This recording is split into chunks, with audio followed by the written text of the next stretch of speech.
Hi, my name is Dr. Nought, and this is Steve Jackson's Groundhog Day, I meant Sorcery Part 4. Today, we're going to do the same thing we've done for the last, I don't know, 10 episodes. Let's go off and do it! I'm not going to read for the next, probably 60 seconds, because, you know, been here, done that, etc. Alright, let's head over to the road. And, not gonna even look at the building. That's how ambitious I am today. I have a plan. It's to go die in another tower. And I don't even need to look, open, anything like that. Let's just move. Keep moving. 8 out of 11 stamina. I'm slowly losing total stamina. And I'm feeling good about it. We're eventually going to get down to 1 stamina, and the game's not going to let me die. It's going to keep forcing me to do something. I make a mistake, and or at least it's not going to let me permanently die. I'm going to game over. And, yeah, we'll be in limbo forever here. That's what's going to happen. Episode 400 incoming. Alright, collect some sand, because we can. Let's take the path.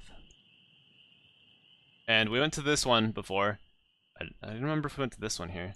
No, we didn't. Alright, let's take the west path this time. Alright, a path of stepping stones runs across the dark water and seems quite unsafe. Another junction. A low tower to the west is set into the wall of the Citadel. Another tower blocks your way north. I'm not going to sleep here because, oh yeah, it's nighttime. We're going to lose some stamina by it being night. Maybe I can sleep in this tower. Let's see. You approach the tower built into the wall of the Citadel. There is no door, at least. Not on this side. You hear a sound like scratching. You listen more closely. The scratching is mixed with a gentle mewling. You feel across the stone wall, but it seems quite solid. But the mewling is clearly louder with your ear pressed close. You meow back with enthusiasm like this. Ready? Meow. Meow. Nothing responds. I scared my... Sorry, cats. I scared my cats. The tower wall appears to be solid stone. Oh, it's solid stone, you say? Let's kick it. You kick the wall to no effect other than bruising your toe. Let's ram it to make sure.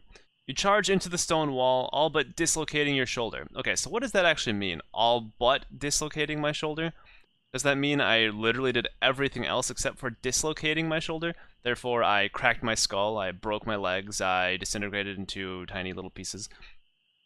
That's my guess is what happened. All of that happened, but at least my shoulder's not dislocated. The door, it does not budge. Alright. But we have a spell to open doors. I just decided to throw my body against it first to see what would happen. But let's just open the door via spell. This is when you'd think I would remember what spell it is. I think it's this one? Yeah. You wind the stars into order around you, but nothing happens. The wall is solid stone after all, then with no hidden doors. Or none the spell can find, at least. You knock on the stone, nothing happens. Alright. You leave the tower behind. It's probably purely aesthetic. I mean, sure. A meowing tower. You know, those types of towers. You step back out onto the path and follow it a short way. Another junction. A low tower to the west is set into the wall. Okay. The wind picks up a little spray from the water and splashes it into your face. It stings where it touches you. You lean out over the path and look down into the water. It is black, reflectionless, as though infinitely deep. I'm not even going to sleep tonight. The air seems to fizz and crackle with secret energy. You should find somewhere safe to sleep if you can.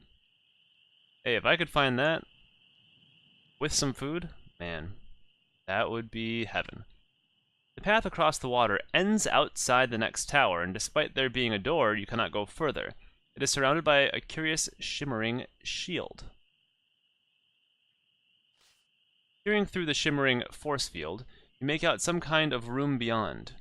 There is a table and what appears to be a small pile of yellow sand. You run your hands over the smooth force field.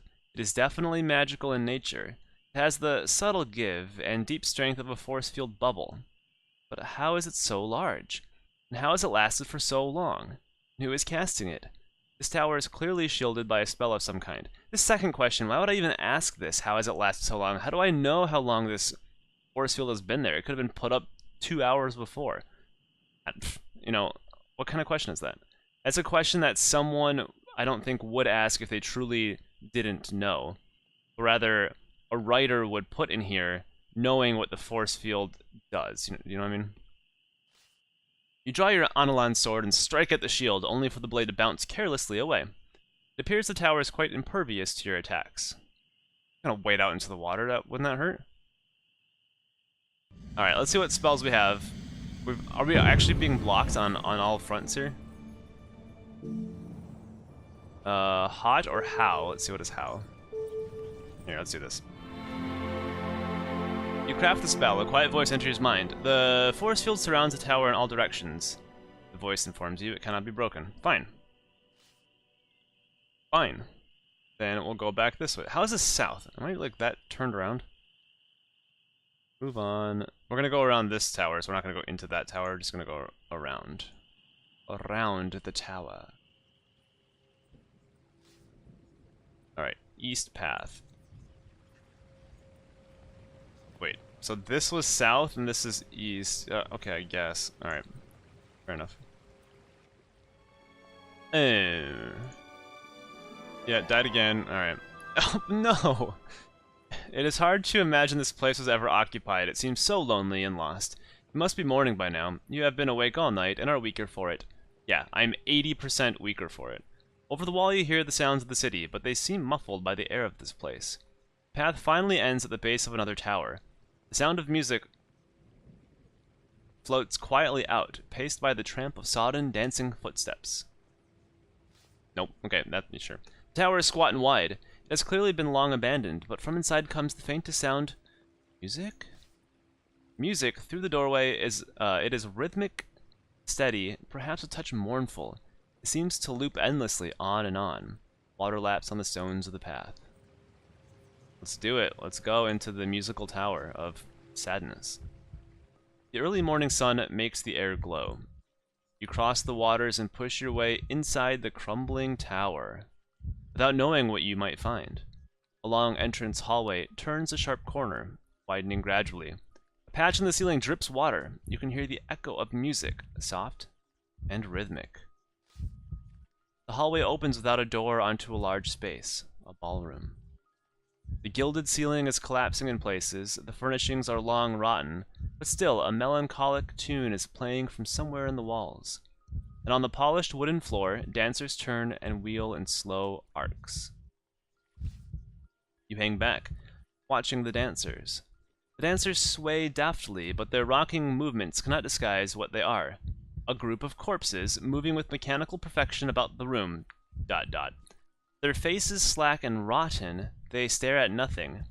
The skin is like parchment, worn to the bones where they grip their partners still. Across the hall is another door. You watch them waltz. Their movements are disturbing to see, rigid and poised on the downbeat, but sagging after each step. Backs droop and limbs go slack until the rhythm yanks them back up. The music is hypnotic, tantalizing. Okay. Cannot help but dance along, trying to match the steps of the swirling couples. This macabre movement feels oddly comforting. Music soothes you as you follow its course. Hey, I got some stamina back. But you are soon carried back to the flow, or by the flow of the dance to the door. It seems you cannot truly join without a partner. Oh no. There are no unmatched dancers. The corpses cling tightly together. Approaching one couple, you attempt to cut in, but they have eyes only for each other. Why am I doing this? I don't know. Walking beside them as they dance, you pick your moment to dart in and wrench the couple apart. You grasp the hands of one of the other You grasp the hands of one as the other clatters unhappily to the floor. You fall into rhythm with your partner.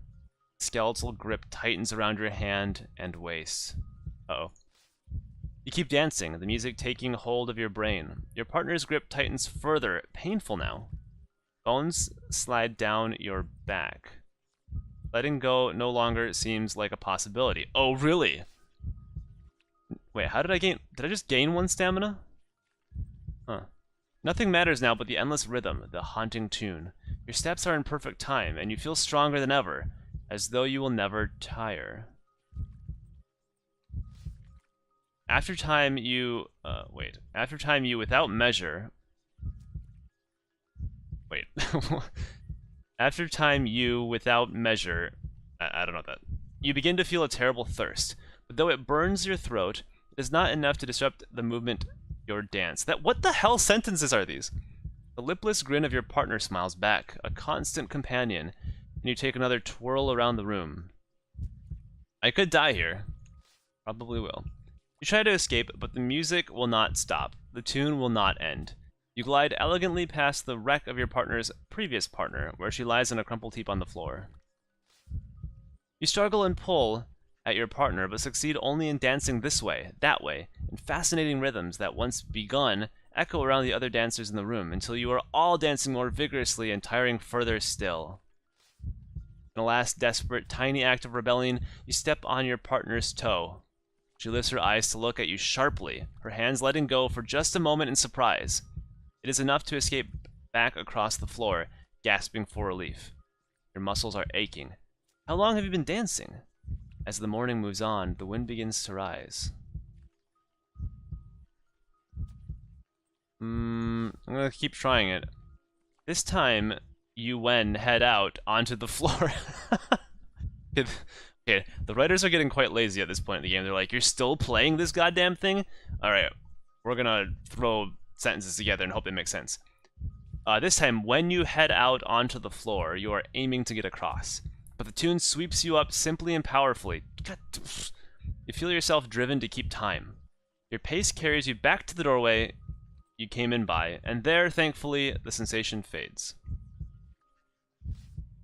You dig through your pack for something to stop your ears with.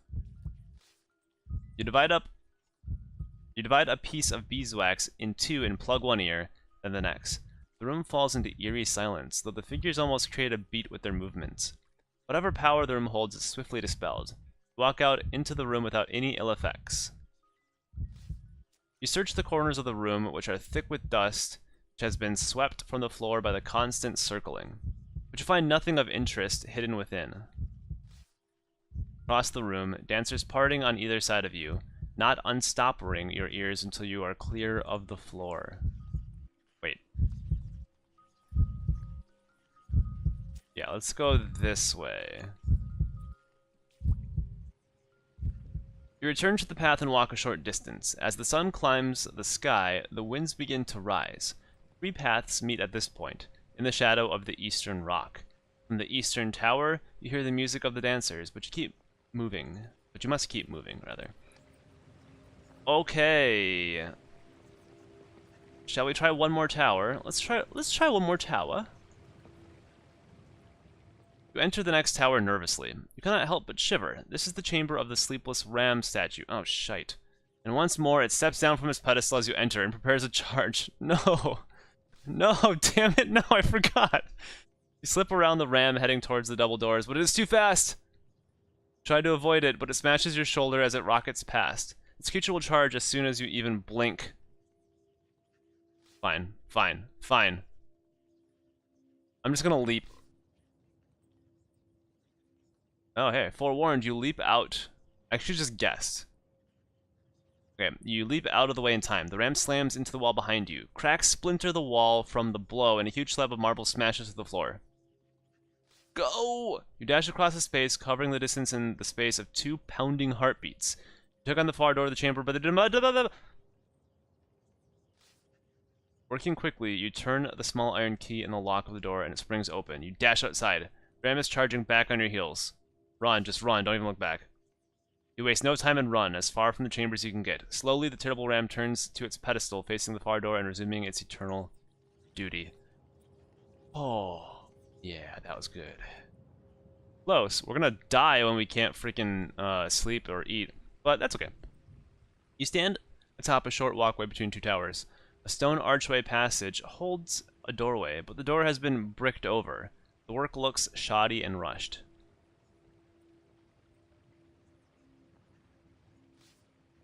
You are feeling weak, so you stop to rest and meditate. The sun is beginning to lower and the air begins to cool. Alright, we're back up to 7 stamina. Eventually, you get back to your feet once more, somewhat refreshed. For just a moment, you catch the sound of muttering coming from somewhere nearby. You press your ear to a gap in the mortar. You hear grunting, scratching, and the tearing of flesh. There is a thump. How do I know what that sounds like? Tearing of flesh. There's a thump of something. Or there's a thump as something is thrown against the wall and what might be a bone snapping. You kick the wall.